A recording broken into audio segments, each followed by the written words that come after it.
చిన్న ఒకటే నిమిషం అధ్యక్ష, ఒక చిన్న కథ చెప్పిన ఉపన్యాసాన్ని ముగిస్తా అధ్యక్ష. ఓన్లీ 1 మినిట్ అధ్యక్ష. పంచతంత్రంలో చిన్నయ్య సూరి గారు చెప్పిన కథ అధ్యక్ష. ఇది పంచతంత్రంలో చిన్నయ్య సూరి గారు చెప్పిన కథ అధ్యక్ష. ఒక నక్క ఆహారాన్ని వెతుకుంటూ ఊర్లోకి వచ్చిందట అధ్యక్ష. అక్కడ రజకులు ఉపయోగించే నీలి రంగు ఉన్న తొట్టిలో పడిపోయింది. ఆ నక్కకి ఏమైపోయింది, ఆ తొట్టిలో పడితే ఆ నక్క ఒంటి నిండా నీలి రంగు అంటుకున్నది. ఆ నీలి రంగు అంటుకున్న తర్వాత అది మళ్ళీ అడవిలోకి పోయింది. ఇదేదో కొత్త జంతువు అనుకొని అడవిలో ఉన్న జంతువులన్నీ భయపడ్డాయట అధ్యక్ష.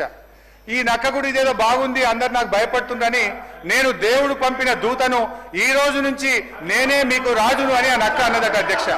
జంతువులు భయంతో అంగీకరించాయి. ఆ నక్క జంతువులను అనేక రకాలుగా కష్టపెట్టే భరించాయి అధ్యక్ష. ఒకరోజు ఆ నక్క పెద్ద సభ పెట్టింది, కొత్త చట్టాల గురించి చెప్తుంది. అంతలోనే పెద్ద వర్షం పడి ఆ నక్క అంటిన నీలిరంగంతా కరిగిపోయింది. నక్క నిజస్వరూపం బయటపడ్డది. మాయ మాటలతో మారువేషాలతో పెట్టే భ్రమలు ఎక్కువ కాలంలో నిలవదు అన్నది ఆ యొక్క నీతి సూత్రం అధ్యక్ష.